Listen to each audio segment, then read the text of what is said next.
আসসালামু আলাইকুম everyone, ইয়ান্স kitchen আপনাদের স্বাগতম। কুমিল্লার রসমালাই অনেক বিখ্যাত, তাই আপনি তার যখন তখন কুমিল্লায় যেতে পারবেন না, তাই ঘরে বসে কিভাবে কুমিল্লার মতো রসমালাই বানিয়ে নিতে পারবেন সেই রেসিপিটি আপনাদের সাথে শেয়ার করলাম। দেখুন কতটা মালাইয়ে ভরপুর রসমালাই। অনেকের ভিডিওতেই আমি কমেন্টে দেখেছি তাদের মিষ্টিগুলো শক্ত হয়ে যায়। আজকে আমার পুরো ভিডিওটা যদি আপনারা ফলো করেন, কোনো স্কিপ না করে, প্রত্যেকটা টিপসই আপনাদের অনেক কাজে লাগবে।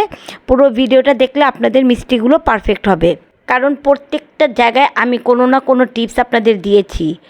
দেখুন আমার মিষ্টিগুলো কতটা স্পঞ্জি হয়েছে, কতটা সফট হয়েছে। আপনারাও বানিয়ে আমাকে কমেন্ট করবেন, যদি কারো কোনো প্রবলেম হয় আমি সেটা বলে দিব কমেন্টেই। কতটা সফট হয়েছে দেখুন। ছোট একটি ইন্ট্রোর পর দেখি কিভাবে করা যায়।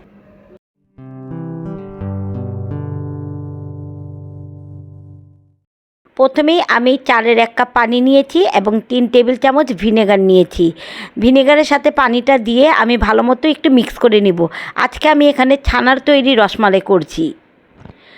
1 কেজি দুধ একটু বলক চলে এসেছে, বলকটা চলে আসলেই হবে, খুব বেশি ফুটাতে হবে না। একটা বলক আসার পর ভিনেগারের পানিটা আমি এর মধ্যে দিয়ে দিচ্ছি। একবারে দিব না, অল্প অল্প করে 2-3 বারে আমি ছানাটা কেটে নিব। মিষ্টি বানানোর জন্য কিন্তু খুব গুরুত্বপূর্ণ হলো এই ছানাটা কাটা। ভালো মতো ছানাটা কাটলে আপনার মিষ্টিগুলো খুব সফট হবে, তাই খেয়াল রাখবেন এই কাজটা খুব স্থিরভাবে করতে। আমি সবগুলো ভিনেগারের পানি দিয়ে দিয়েছি, এর মধ্যে সবুজ পানিটা বের হয়ে গিয়েছে। এখন আমি এটাকে নামিয়ে ছানার পানিগুলোকে একটু ঝরিয়ে নিব। আমি স্টেইনারে একটা সুতির কাপড় দিয়ে, এভাবে আপনারা এখানে মার্কিন কাপড় ব্যবহার করতে পারেন। আমার কাছে মার্কিন কাপড়টা ছিল না বলে আমি ঘরে থেকে সুতি কাপড়টাই নিয়েছি। এর মধ্যে এখন 1 মগ আমি ফ্রিজে ঠান্ডা পানি দিয়ে দিচ্ছি। পানি দিয়ে ধুয়ে নিলে ছানাতে ভিনেগারের গন্ধটা আর থাকবে না। পানিটা চেপে চেপে আমি কলের মধ্যে এভাবে ঝুলিয়ে রাখছি। আপনারা যে কোনো জায়গায় ঝুলিয়ে রাখবেন আধা ঘন্টার জন্য। এখন আমি শিরাটা তৈরি করে নিচ্ছি। তার জন্য 1 কাপ চিনিতে 4 কাপ পানি দিব। রসমালাইয়ের জন্য শিরাটা একটু পাতলা হতে হয়, খুব বেশি ঘন করবেন না। একটা বলক আসলে শিরাটা নামিয়ে নিব। এখন আমি মালাই তৈরির জন্য 1 কেজি দুধ এখানে ঘন করে নিয়েছি এবং কুমিল্লার রসমালাইয়ের যে কালারটা আছে তার জন্য আমি এখানে 3 টেবিল চামচ চিনি একটি প্যানে ক্যারামেল করে নিচ্ছি। কুমিল্লার যে রসমালাইটাতে কালার আনে সেটা এই ক্যারামেলের কারণেই হয়। ক্যারামেলটা হয়ে গিয়েছে, এখন এর মধ্যে আমি দুধটাকে ঢেলে দিচ্ছি। দুধগুলো একবারে ঢালবেন না, অল্প অল্প করে দিয়ে একটু মিশিয়ে নেবেন। অল্প অল্প করে দিবেন এবং মিক্স করবেন, সবগুলো একবারে ঢেলে দিবেন না। আমি এখানে অল্প অল্প করে দিচ্ছি এবং মিক্স করে নিচ্ছি, না হলে জমাট বেঁধে যাবে ক্যারামেলটা। ক্যারামেলের সাথে মিশানো হয়ে গেলে এখন এটাকে আমি কিছুক্ষণের জন্য জাল দিয়ে নিব। এর মাঝে আমি মিষ্টিগুলো তৈরি করে নিচ্ছি। আমার ছানার পানিটা ঝরে গিয়েছে। এখানে আপনাদের একটা টিপস দিব, যদি আপনাদের ছানার পানিটা খুব বেশিক্ষণ ঝরানো হয়, ছানাটা যদি একটু ড্রাই হয়ে যায়, হাতটাকে একটু ভিজিয়ে নিলেই হবে। ছানাটা আধা ঘন্টার জন্যই ঝুলিয়ে রাখবেন, খুব বেশিক্ষণ ঝুলিয়ে রাখলে ড্রাই হয়ে যায় ছানাটা।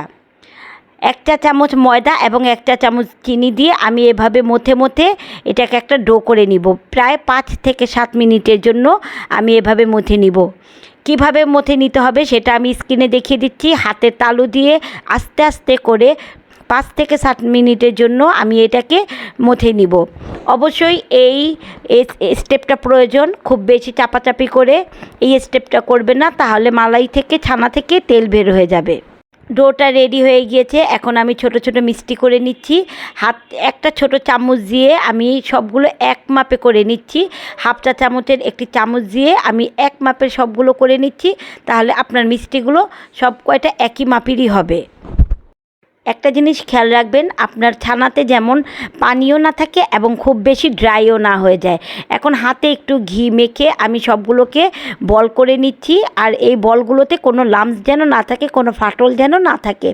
সবগুলো এভাবে বল তৈরি করে নিয়েছি। এখন এই বলগুলোকে আমি চিনির শিরায় ঢেলে দিয়েছি। শিরাটা আমার চুলাতেই ছিল। শিরাটা খুব বেশি ঘন করবেন না। আমি একে একে সব মিষ্টিগুলো এই শিরায় দিয়ে ঢেকে নিচ্ছি। এটাকে প্রায় 15 মিনিটের মতো আমি জাল করে নিব। এর মাঝে একটু উঠিয়ে একটু নেড়ে চেড়ে নিতে পারেন। 5 মিনিট পর পর একটু প্যানের হাতল দুটো ধরে একটু ঘুরিয়ে নেবেন, তাহলে সব জায়গায় একটু শিরাটা লাগবে, মিষ্টি সব জায়গায় ভালো মতো শিরাটা লাগবে। দেখুন ফুলে কতটা দ্বিগুণ হয়ে গিয়েছে। প্রায় এভাবে 15 মিনিটের জন্য একটু ফুটিয়ে নিব। মিষ্টিগুলো আমার হয়ে গিয়েছে। এখন এর মধ্যে আমি একটু নেড়ে চেড়ে দিচ্ছি, মিষ্টিটা তুলে নিচ্ছি, দেখিয়ে দিচ্ছি আপনাদের মিষ্টিটা হয়েছে কি না। এখন পানির মধ্যে মিষ্টিটা দিয়েছি, মিষ্টিটা ডুবে গিয়েছে। মিষ্টিটা যদি ভেসে ওপরে উঠে যেত তাহলে বুঝতে পারতেন যে মিষ্টিটা এখনও হয়নি। সবগুলো হয়ে গিয়েছে। এখন এর মধ্যে 1 কাপ ফুটন্ত গরম পানি আমি দিয়েছি। কিছুক্ষণ বয়েল করার পর চিনিটা একটু শিরাটা একটু ঘন হয়েছে, তার কারণে 1 কাপ পানি দিলে শিরায় যে ঘনত্বটা হয়েছে তা আর হবে না।